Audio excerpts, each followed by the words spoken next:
Hello and welcome to my channel. This is Dee from crystalcraftswithdee. I have a little resin experiment that I'd like to try out. I just got these molds, these irregular coaster molds from Harry and Wilma, and I'm thinking, I wonder if I can combine diamond painting with resin and what would happen. So I've dug out one of these molds, and I have now, quite a while ago, I actually unboxed this from One Day Saving, and it is a decorative strip, upside down, and it's quite long. Decorative strip. I love the colors. I think it's absolutely beautiful, and it's actually sort of a decal, and it's clear on the back. And you can sort of put it on anything. You can put on windows, mirrors, all that sort of neato stuff. And I thought, you know, I haven't used this. I wonder if it would work in resin. So what I've done is I've dug out my mold, and I've just cut the end off here to trial it out. So put them over there. And I was thinking of using this piece here, because I think that'll look pretty cool. And because it's got like really irregular edges on the mold, I didn't want to try and match that up, because I don't think I'll ever match that up with my actual diamond painting bit. And so what I did was I just sort of popped it over like so. It's kind of how I want it to look.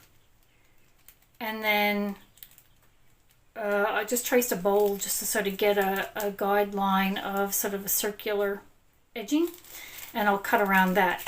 And then my idea is that I stick this, because you can, I don't know if you can see that there, but it's clear, and I stick that in the resin mold and then diamond paint it and then cover it with clear resin is my idea. So I've cut this sort of out. I just need to trim it up on that sort of curve there.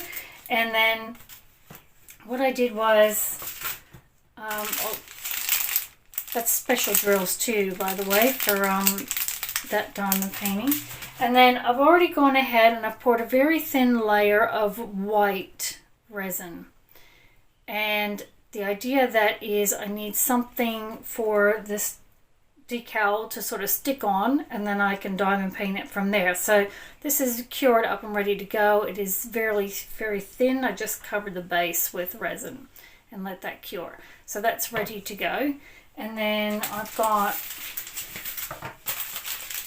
this decal here, and I'm just going to cut around the edging, and I'm going to stick it on the base there. Okay, so I just had to get my scissors because I'm just so not prepared.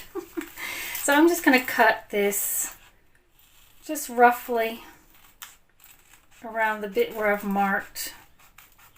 It's just so it doesn't go all, you know, super wavy and that sort of thing. Okay, and then all I'm going to do is sort of, where's my clear one? Here we go. Just kind of measure that up and see that just barely fits in there. Okay. I was going to use clear. I actually I poured a clear one as well, and I'm going to do another one. So while that's curing, I thought I'll get started on this one. And then this one, I'm just going to leave the cover page on there because it is sticky, obviously, where I'm going to be placing the drills. But I'm just going to sort of pull that off like that. I'm not going to get my fingers stuck in it because I'll get my fingerprints in there. And I'm just going to eyeball it, and hopefully, because I want that bit in there.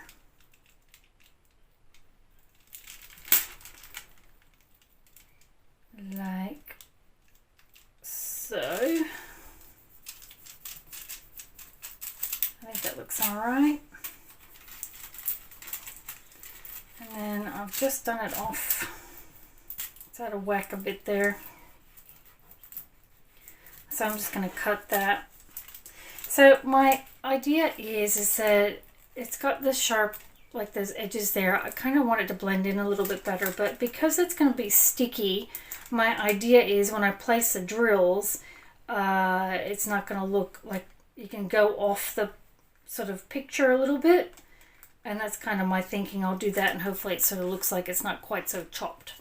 Having said that, I just place this where that bit is up like that. So I'm just going to kind of try and trim him off and make it look elegant and beautiful at the same time. Oh, it's stuck on there. Okay, so I need basically, where are we?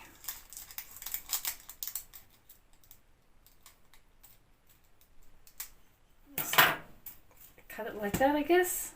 Yep, that works. Just barely fits in there. So that's what that looks like. I think that's placed pretty good. And then all I'm going to do is just, I really want to make sure that sticks down. And I don't know if you can see that, but you can still see, yeah, you can still see the lines from the decal. And I don't really want to see that come up through my resin. So I'm just going to make sure it's really pressed down nice and firmly. Like that. Make sure there's no bubbles. Because when I put that final layer of resin, clear resin over top, I don't want it to bubble and get under or get underneath the decal. So just make sure that's on there really, really well. There, that looks pretty good. Now all I need to do is place the drills on that and then come back and pour my clear resin over top. I think that looks pretty cool. Alright, so I'm going to go ahead and I'm going to place those drills, then I'll come back to you and we'll mix up some resin and pop that over top and then let it cure and then see what happens when we do the demold. So I'm going to get started on placing these drills and I'll come back to you. Okay, so I finished placing the drills on here and isn't that just gorgeous? Oh, the colors are so pretty. I just love it and love those beautiful red hearts. I think that's absolutely gorgeous. And I like how I've used the white background. So hopefully that'll all come together once I pour the resin on top. But that looks so pretty. Love the colors. So I've got my area all set up. I have this tray that I will be pouring on because I will be pouring it in here and then moving it to another place where the cat cannot jump up and wreck it. So I've just put it on my little tray. I've got a clean workspace. I have my gloves on. I'm in a well-ventilated area. And I have mixed up my resin. And it looks like it probably should be okay to start pouring. So all I've done is just make up clear resin. It was really, really hard for me to not put glitter in there because I just love glitter. But I want to see how this turns out without me you know, ramping it up a bit. But anyway, so that is ready and raring to go. So I have my resin and I'm just using artist's resin. Mix it up there. I'll show you which. This is just the artist resin from Harry and Wilma. Really good stuff. The ratio is 1:1 and I absolutely love how it turns out. I've got it sitting in a bath of hot water so it kind of minimizes some of those bubbles. There's a lot of bubbles in there, but I'm going to go ahead and pour it anyway and then pop them later on with a little sort of flame. So I'm about ready to start and all I'm going to do is just pour the clear resin just over top nice and gently so I'm not getting extra bubbles in there. Just making sure it goes all into the corners. And being clear, you can't really see what I'm doing. I'm just sort of putting it all in there and I'm going to fill it right up to the top.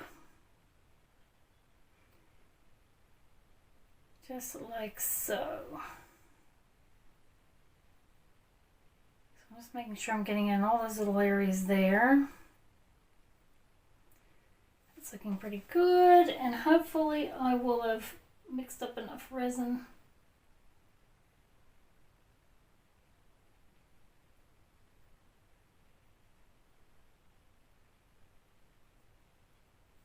And that's pretty much spot on. Wow, so that was 80 mils that I just put on top there. It's scrape that out. Don't want to get it too full. Okay, so that's right on the teepee top. Looks pretty good. And I'm just making sure all those bits are to the edge, which they look really good. I'm going to let that settle for a bit. And I'm just going to pop those bubbles. After it's been sitting there for a little bit, I'm going to wait for them to pop up. And I will be using my little flame barbecue lighter thingy. And try and pop those. There's just little teeny weeny little bubbles. Anyway, that's looking pretty darn good. So I'm going to let that sit there and cure overnight. And then I will come back to you and we will demold it and see how it turned out. Okay, so this is all cured and ready to go. I'm ready to demold this. It's looking really cool so far. I'm really happy with it. So it'll be interesting to see how it looks once I demold it. So anyway, I'm just going to jump in and demold it and see what happens. I love the shape of these molds too, and I love this irregular sort of shaping around the edging. I think that looks really cool. And I'm just going to take those bits off around the edges first. And then pull her off like so. Oh wow. I think that's amazing. That turned out really, really good. I'm really super happy with that. And I love it being on that white background. I think it really helps make the design sort of stand out a bit more. But it's a soft enough color not to overpower it. I think that turned out amazing. So with the back of it, I was hoping with the white you wouldn't be able to see the symbols come through. You can just a little bit if you hold it up to the light, but you know, you have to kind of really look for it. I think that turned out amazing. How cool is that? So that's that one, and then in the meantime I did one with a clear background as well to sort of test that out and see how that worked. And I've already demolded it. And that is this one here. Hang on, let me get him out of the way. There we go. And that's how it turned out on the clear. So I just poured, same thing, I did a base pour of just some clear with a little bit of glitter. I don't know if you can see that in there. It's very fine glitter. Maybe see it there. Yeah, just a little bit there, and then let that cure up, and then I cut out the design and popped it on top, and then did my drills, and then did another layer of the clear on top. I think that turned out amazing. And this one you can obviously see the drill field on the back, but that's okay. So I think that turned out absolutely amazing. I did actually try to cut it according to the shape, and it was a disaster. And in the end I just ended up just cutting big chunks to try and fit it in there. I thought, you know, I will try it. So I think I'm going to do more of these. I'm just going to stick with just doing like I did just cut it on a sort of round edging. And I placed the drills slightly off so that they weren't so like final defined edges. I think that worked out really, really well. So yeah, but this one I tried to cut it according to the shape, and I actually took the bottom bit out, stuck it on, and then kind of cut it around the edging, and I put it back in again. But when I poured, some of the resin got down underneath, and it just, I don't know if you can see that, but it just seeped a little bit under, made that a little bit uneven, but that's okay. It's not really a big deal. I will stick to what I did with this one. So there you go, two absolutely gorgeous little diamond paintings that I use a decorative strip in, and I think they turned out amazing. So I'm super happy with that. I'm going to make more like this. He's got a little bubble there, I didn't see that. Anyway, but yeah, I'm going to do more of these. I think they turned out absolutely amazing. So I'll do them with the white because I think that turned out really, really good. So there you go, two very interesting little resin experiments with diamond paintings. Yay! Two of my favorite things. So super happy with how these guys turned out. So thank you so much for watching my video, and I will catch you next time. Bye!